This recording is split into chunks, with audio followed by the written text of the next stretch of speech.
Welcome back, everybody. I haven't been here for a week. Oh my gosh. Too much construction going on in my house, too many issues. And yesterday I was all ready for a show, and I go outside and somebody had ransacked my car. Oh no. Yes, they didn't damage it. I don't carry anything valuable in my car. And anyway, I guess John said, well, we won't know what we're missing till we need it. But I don't think they took anything. But Yeah.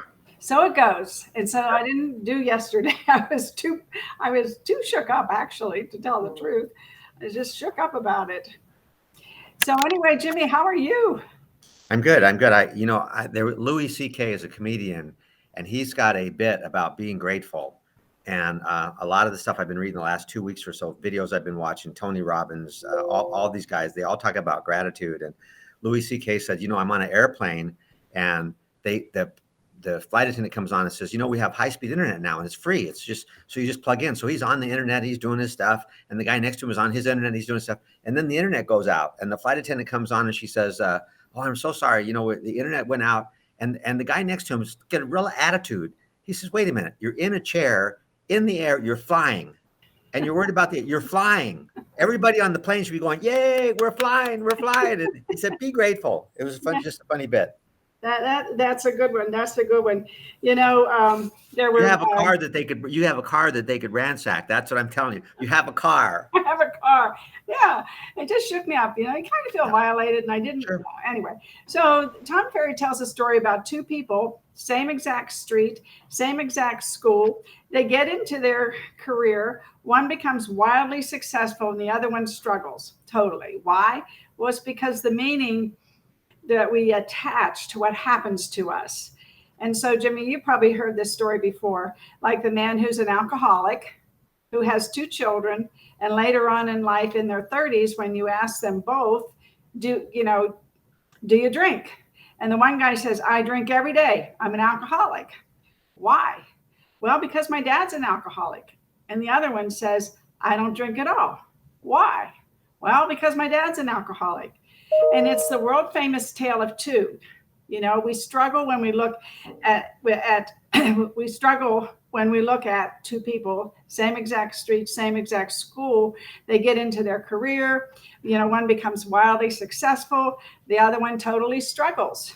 Why? Well, it's because the meaning that we attach to what happens to us, just like you were saying. I know people who say cancer was a gift. It got me to stop and realize that I was doing terrible things to my body. Wow. And I know you probably freak out, but imagine that same person saying cancer is the end of my life versus cancer was a gift. Right. And it got me to make a lot of changes in my life as I saw my parents die of cancer. I didn't want to die that way. Right. So I chose a different path. And things happen every day in life. And every single day, the question is, what is the meaning and the story that you attach to? And the thing is this why you tell me to eat my vegetables? Is this why you tell me to eat my vegetables? Eat your vegetables. And stop eating sugar. Did I say that? You did. I didn't hear you, though. You did say it, but I didn't hear it. Well, the one thing that I know that people are the most determined, have the most certainty, have the most positivity, are moving totally powerfully. And we all deal with crisis, upset, and challenges. And the difference is, again, the meaning we associate to it and the story we tell ourselves.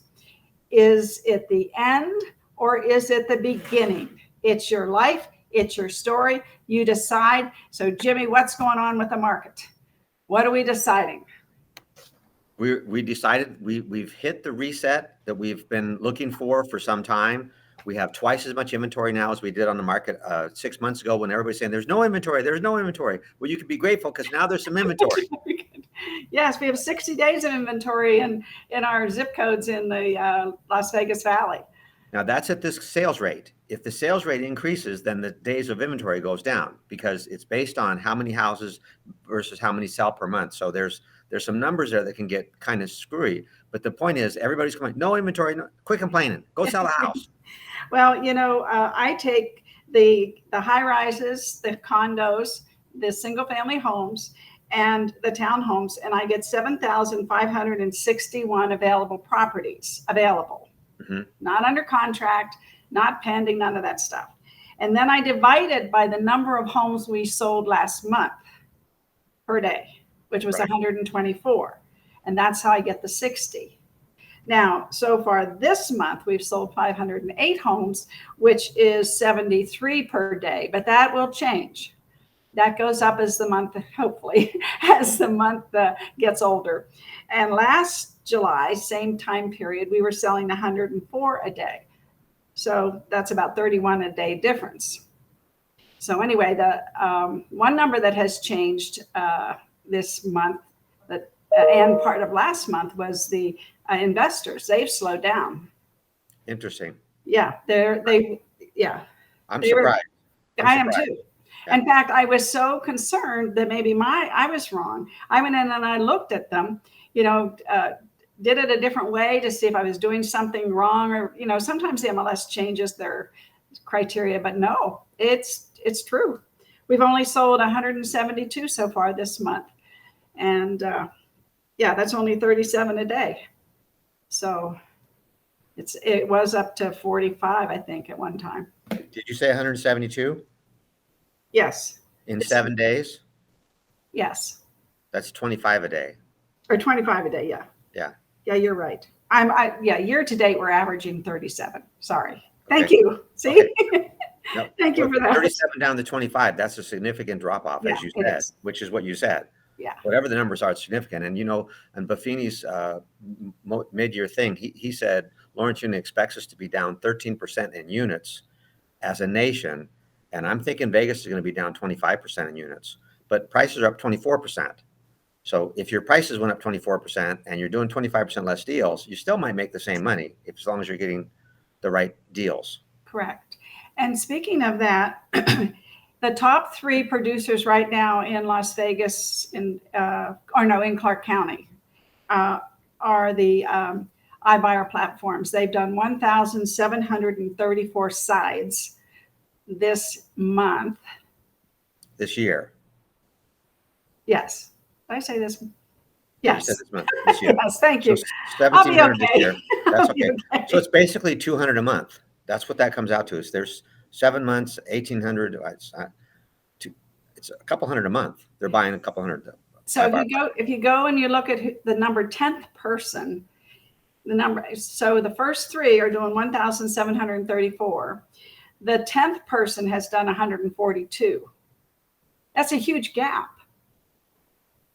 Well, if you add those 3 together, 1,700, that's about 600 each, roughly 600 each. Yeah. So from 600 down to 1, it is a 450 gap. Yeah. Yeah, they're doing 9% of our market, I believe. Yeah. Yeah. Well, it's nothing that we didn't expect. So. Well, and look how hard they're working to get that percentage. I get a postcard or an email or a letter every week at least. Let's make it easy for you to sell your house. Let's make it easy for you to sell your house. So they're buying stuff before it goes on the market. Yeah. Farm database plan. Farm database plan. If you have a farm and you're connected to qualified relationships, you will do business. Otherwise, these guys are going after us big time.